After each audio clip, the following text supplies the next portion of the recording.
Hello बच्चों, एक बार फिर स्वागत करती हूँ आपके अपने channel easy math with Sonam पे। मैं सोनम और आज शुरू करते हैं एक्सरसाइज 12.2 से क्वेश्चन नंबर 1। इसमें क्वेश्चन नंबर 1 के मैं 4 पार्ट कवर करूंगी और 4 पार्ट मैं नेक्स्ट वीडियो में कवर करूंगी। ठीक है, तो आपको क्या करना है, फैक्टराइज द फॉलोइंग एक्सप्रेशन। आपको जो ये एक्सप्रेशन दी हुई है ना, तो उनको क्या करना है, फैक्टराइज करना है। देखो, पहले वाले जो एक्सरसाइज थी उसमें फैक्टराइज करना था बस, बट उसमें कोई आइडेंटिटी नहीं लगी थी। लेकिन मैंने आपको कुछ जब मैंने इंट्रोडक्शन चैप्टर कराया था, इंट्रोडक्शन इस वाले चैप्टर का, तो मैंने कुछ आपको आइडेंटिटीज कराई थी। देखो, एक बार दोबारा से रिवाइज करा देती हूँ। एक बार आप इंट्रोडक्शन इंट्रोडक्शन वीडियो देख के आएगा। दोबारा जब करेंगे तो और अच्छी बात है। देखो, एक तो मैंने किया था, आपको बताया था a प्लस बी का होल स्क्वायर क्या होता है, A square plus B square plus 2ab।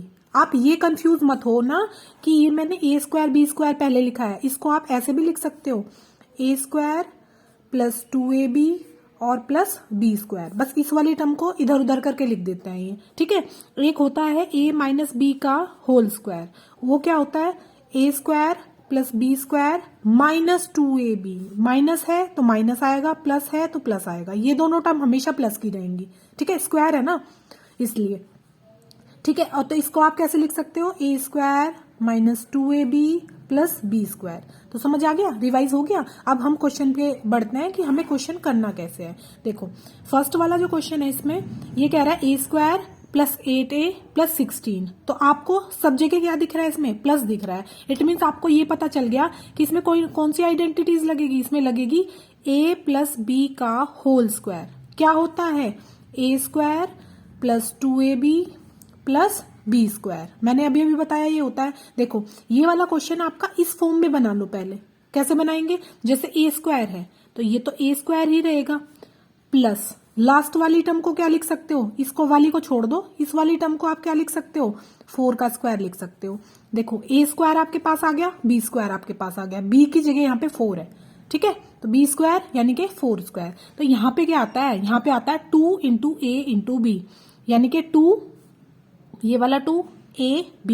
यहाँ पे क्या है, यहाँ पे 2 तो आएगा ही आएगा, ए की जगह क्या है, ए ही है, और बी की जगह क्या है, 4 है।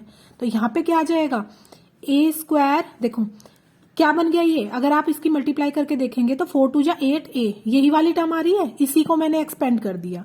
तो ये किसका फॉर्मूला बन रहा है, देखो ये बन रहा है a और प्लस b। b को क्या वैल्यू है इसमें, 4 है, तो a प्लस 4 का होल स्क्वायर बन जाएगा। ये आपका आंसर हो जाएगा। ठीक है, बस ये ध्यान देना है इसमें।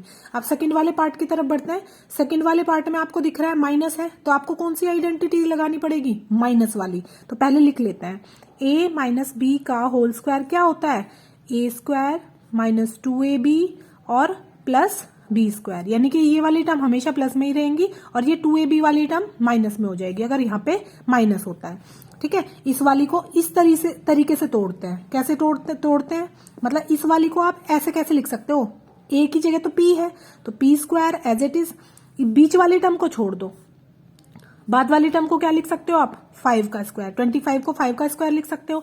अब आपके पास a की वैल्यू आ गई, b की वैल्यू आ गई, बीच में क्या आता है 2ab, माइनस तो पहले से है, 2 इंटू ए की जगह क्या है, p है, और b की जगह क्या है, 5 है। देखो मल्टीप्लाई करके 5 2 जा 10p, क्या आ रहा है 10p।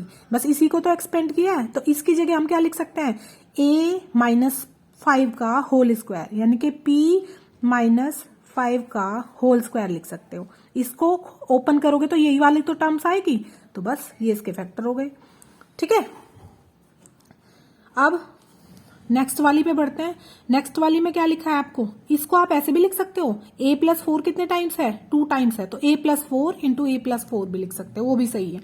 ठीक है, अब 25, इसको भी आपको सब जगह प्लस दिख रहा है, इट मीन्स प्लस का, तो a प्लस बी का होल स्क्वायर क्या होता है, A square plus 2ab plus B square. अब आपको पता चल गया होगा, इसको इसी फॉर्म में लेके आता है। ए स्क्वायर की जगह क्या है, देखो 25m स्क्वायर है, तो 5m का होल स्क्वायर लिख सकती हूं मैं इस वाली टर्म को, 5 स्क्वायर m स्क्वायर, तो 5m का होल स्क्वायर, प्लस बीच वाली टर्म को ऐसे ही छोड़ दो, इसको 3 का स्क्वायर लिख सकती हूँ लास्ट वाली टर्म को। ठीक है, अब यहाँ पे क्या आता है आपको पता चल गया, 2ab आता है, यानी कि 2ab, यानी कि 2 इंटू ए की जगह क्या है 5m है, बी की जगह क्या है 3 है। तो देखो मल्टीप्लाई करके 3 2 जा 6, 6 5 जा 30 और m आ रही है वही वाली स्प्लिट करके।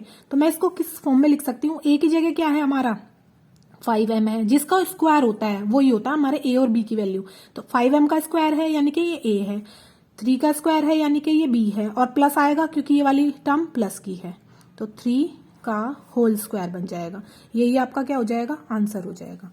अब फोर्थ पार्ट की तरफ बढ़ते हैं। फोर्थ में भी इसको ऐसे ब्रेक करो। अब आपको पता चल गया होगा प्लस वाला फॉर्मूला फिर से बार बार लिखने की मुझे जरूरत नहीं पड़नी चाहिए, ठीक है। तो इसको क्या लिख सकते हो आप, 7y का होल स्क्वायर लिख सकते हो, क्योंकि ये 7 स्क्वायर है, ये y स्क्वायर है, तो 7y का होल स्क्वायर लिख सकते हो, प्लस सेकेंड वाली टर्म छोड़ दो, स्क्वायर वाली को पकड़ो। देखो 36 किसका स्क्वायर होता है 6 का, और z इन दोनों का होल स्क्वायर लिख सकते हो। देखो ये 6 का स्क्वायर 36, z स्क्वायर, ठीक है। अब बीच वाली टर्म 2ab होती है, तो 2 इंटू ए की जगह क्या है 7y है, बी की जगह क्या है 6z है। इसको मल्टीप्लाई करके देख लो, यही आएगा 7 2 जा 14, 6 जा 84, और y और z यही वाला आ रहा है। तो इसको आप क्या लिख सकते हो, देखो दोनों प्लस है, इट मीन्स प्लस का फॉर्मूला बनेगा, ठीक है। क्या बनेगा, ए की जगह क्या है 7y और बी की जगह क्या है 6z, इसका होल स्क्वायर बन जाएगा, ठीक है। यही आपका आंसर हो जाएगा। उम्मीद करती हूँ आसान लगा होगा और वीडियो पसंद भी आया होगा। तो प्लीज मेरे चैनल को शेयर करें और सब्सक्राइब भी कर ले, ठीक है। मिलते हैं नेक्स्ट क्वेश्चन के साथ नेक्स्ट वीडियो में। तब तक के लिए बाय बाय, टेक केयर।